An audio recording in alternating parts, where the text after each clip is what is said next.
ಇತ್ತೀಚಿನ ದಿನಗಳಲ್ಲಿ ಬಹಳಷ್ಟು ಜನ ಈ ಲಿವರ್ ಸಮಸ್ಯೆಯಿಂದ ಬಳಲ್ತಾ ಇರ್ತಾರೆ.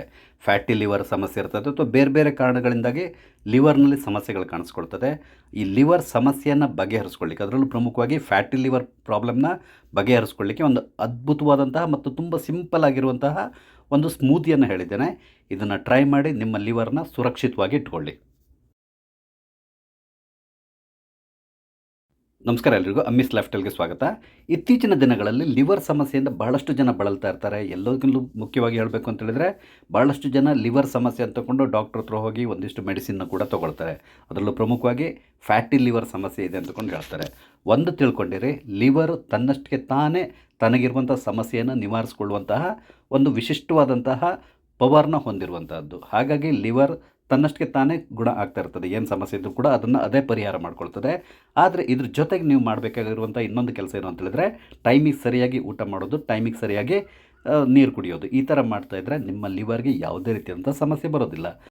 ಆದರೂ ಕೂಡ ನಿಮ್ಮ ಲಿವರ್‌ನ ತುಂಬ ಚೆನ್ನಾಗಿ ಇಟ್ಕೋಬೇಕು, ಅದರ ಆರೋಗ್ಯವನ್ನು ತುಂಬ ಚೆನ್ನಾಗಿ ಕಾಪಾಡ್ಕೋಬೇಕು ಅಂತೇಳಿದರೆ, ಹಾಗೆಯೇ ನಿಮಗೇನಾದರೂ ಫ್ಯಾಟಿ ಲಿವರ್ ಸಮಸ್ಯೆ ಇದ್ದರೆ ಅಂಥವರಿಗೆ ಒಂದು ಅದ್ಭುತವಾದಂತಹ ಒಂದು ಸ್ಮೂತಿಯನ್ನು ಮಾಡೋದು ಹೇಳ್ತಾ ಇದ್ದೇನೆ. ಈ ಸ್ಮೂತಿಯನ್ನು ನೀವು ಕುಡಿಯೋದ್ರಿಂದ ನಿಮ್ಮ ಲಿವರ್ ಯಾವಾಗಲೂ ಕೂಡ ಡಿಟಾಕ್ಸಿಫೈ ಆಗ್ತಾ ಇರ್ತದೆ. ಲಿವರ್ ತುಂಬ ಚೆನ್ನಾಗಿ ಫಂಕ್ಷನ್ ಮಾಡ್ತದೆ. ವಿಡಿಯೋನ ಸಂಪೂರ್ಣವಾಗಿ ನೋಡಿ, ಇದನ್ನು ಟ್ರೈ ಮಾಡಿ. ನಮಗೆ ಇದಕ್ಕೆ ಬೇಕಾಗಿರುವಂಥ ಇಂಗ್ರೀಡಿಯೆಂಟ್ಸ್ ಬಗ್ಗೆ ಹೇಳ್ತೇನೆ ನೋಡಿ.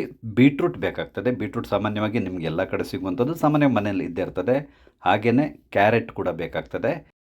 ನಂತರ ಸ್ವಲ್ಪ ಶುಂಠಿ ಬೇಕಾಗ್ತದೆ ನಮಗೆ. ಹಾಗೆಯೇ ಸ್ವಲ್ಪ ಕೊರಿಯಂಡರ್ ಲೀವ್ಸ್ ಅಂದರೆ ಕೊತ್ತಂಬರಿ ಸೊಪ್ಪು ಕೂಡ ಬೇಕಾಗ್ತದೆ.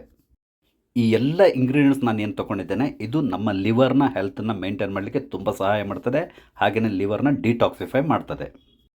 ಮೊದಲಿಗೆ ನಾವು ಕ್ಯಾರೆಟ್ ಮತ್ತು ಬೀಟ್ರೂಟ್‌ನ ಸಿಪ್ಪೆಯನ್ನು ತೆಗೆದು ಬಿಡಬೇಕು. ಯಾಕಂದರೆ ಸಿಪ್ಪೆಯನ್ನು ಹಾಕ್ಕೊಂಡು ನಾವು ಈ ಸ್ಮೂತಿಯನ್ನು ಮಾಡ್ಕೋಬಾರ್ದು. ಅದಕ್ಕಾಗಿ ಹಾಗೆಯೇ ಒಂದು ಅರ್ಧ ಇಂಚು ಶುಂಠಿಯ ಸಿಪ್ಪೆಯನ್ನು ಕೂಡ ತೆಗೆದು ರೆಡಿ ಮಾಡಿ ಇಟ್ಕೊಂಡಿರಿ.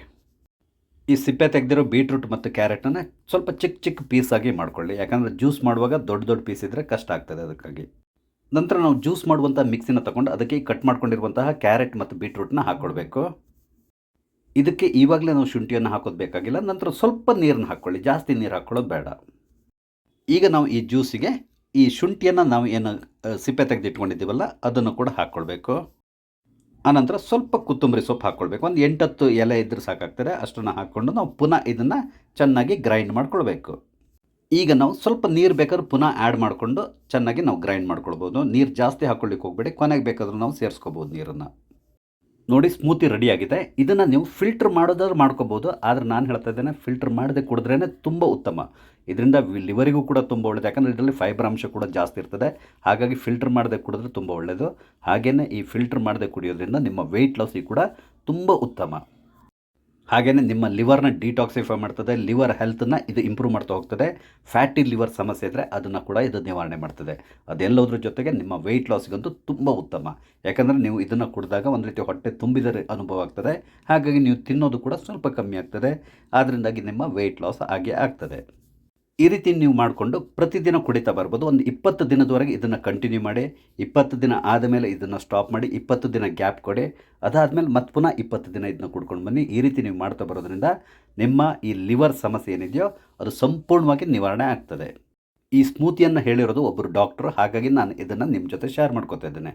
ಇದೆಲ್ಲೋದ್ರ ಜೊತೆಗೆ ನಿಮಗೆ ಇನ್ನೊಂದು ಇದರಿಂದ ಬೆನಿಫಿಟ್ ಸಿಗೋದೇನು ಅಂತ ಹೇಳಿದ್ರೆ, ನಿಮ್ಮ ಹಿಮೋಗ್ಲೋಬಿನ್ ಲೆವೆಲ್ ಕೂಡ ಜಾಸ್ತಿ ಆಗ್ತಾ ಹೋಗ್ತದೆ.